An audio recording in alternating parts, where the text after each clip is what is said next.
सोमवारची शिवामुठीची कहाणी। एक आटपाट नगर होतं। तिथे एक राजा होता। त्या राजाला 4 सुना होत्या। 3 आवडत्या होत्या व 1 नावडती होती। आवडत्या सुनांचा तो चांगला सांभाळ करी। नावडतीला जेवायला उष्ट, नेसायला जाडं भरडं, राहावयास गुरांचं बेट दिलं, गुराख्याचं काम दिलं। पुढे श्रावण महिना आला। पहिल्या सोमवारी ही रानात गेली। तिथे नागकन्या देवकन्यांची भेट झाली। त्यांना विचारलं, तुम्ही कुठे जाता? महादेवाच्या मंदिरात जातो आणि शिवामूठ वाहतो। यानं काय होतं? तिने विचारलं। पतीची भक्ती होते, इच्छित कार्य सिद्धीत जातं, मुलं बाळ होतात, नावडती माणसं आवडती होतात, वडीलधाऱ्यापासून सुख समाधान मिळतं। देवकन्या म्हणाल्या। तीही त्यांच्या बरोबर मंदिरात गेली। नागकन्या देवकन्या वसा वसू लागल्या। काय तुम्ही कोणता वसा वसता? आम्ही शिवामुठीचा वसा वसतो। त्या वशाला काय करावं? थोडे तांदूळ घ्यावेत, शिवराई, सुपारी, गंध, फूल, 2 बेलाची पानं घेऊन महादेवाची मनोभावे पूजा करावी।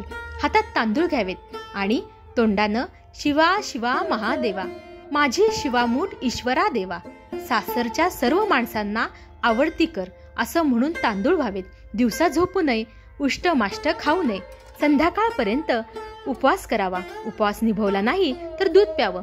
संध्याकाळी आंघोळ करून देवाला बेल व्हावा आणि न बोलता जेवण करावं। हा वसा 5 वर्ष करावा।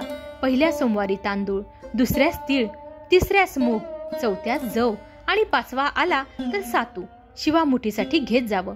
पहिल्या सोमवारी सगळं साहित्य नागकन्या देवकन्यांनी दिलं आणि दुसऱ्या सोमवारी हिला घरून आणायला सांगितलं। त्या दिवशी हिनं मनोभावे पूजा केली। सारा दिवस उपास केला। जावा नंदांनी उष्ट पान दिलं, ते तिनं गाईला घातलं। शंकराची आराधना केली। दिवसभर ओम नमः शिवाय चा जप केला आणि दूध पिऊन झोपी गेली। दुसऱ्या सोमवारी नावडतीनं घरातून सर्व सामान घेतलं। रानात जाऊन नागकन्यांबरोबर मोठ्या भक्तिभावाने पूजा केली आणि शिवा शिवा महादेवा, माझी शिवामूठ ईश्वरा देवा, सासू सासऱ्यांना, दिरा भावांना, नणंद जावांना, माझ्या पतीला मी नावडती आहे, तरी आवडती कर रे देवा, असं म्हणून तीळ वाहिले। दिवसभर उपवास केला। रात्री दूध पिऊन झोपी गेली। सासऱ्यांनी विचारलं, तुझा देव कुठं आहे? नावडतीनं उत्तर दिलं, माझा देव फार लांब आहे, मार्ग काट्याकुट्यांचा कठीण आहे, साप वाघ आहेत, इथं माझा देव आहे। तिसऱ्या सोमवारी पूजेचे सामान घेऊन देवाला निघाली। तेव्हा तिच्या मागोमाग घरातील सर्व माणसं निघाली। नावडते, तुझा देव दाखव म्हणू लागली। नावडतीला रानातून जाताना काहीच त्रास झाला नाही, कारण तिला रोजची सवय होती। पण इतरांना काटेकुटे लागले। नावडती आजपर्यंत कशी येत असेल याची त्यांना जाणीव झाली। तिची दया आली। नावडतीला चिंता पडली। तिने देवाचा धावा केला, अंतःकरणापासून प्रार्थना केली। नागकन्या देवकन्या यासह वर्तमान देऊळ सोन्याचं झालं। रत्नजडीत खांब झाले, हंड्यात डोलू लागल्या। स्वयंभू महादेवाची पिंड झाली। सगळ्यांनी देवाचं दर्शन घेतलं। नावडतीनं नेहमीप्रमाणे भक्तिभावाने पूजा केली, मनोभावे प्रार्थना केली व मूग शिवाला वाहिले। राजाला मोठा आनंद झाला। नावडतीवर प्रेम वाढलं। तिला दागिने दिले। राजा खुंटीवर पागोटं ठेवून तळ पाहायला गेला। नावडतीची पूजा झाल्यावर सगळी माणसं बाहेर आली। इकडे देऊळ अदृश्य झालं।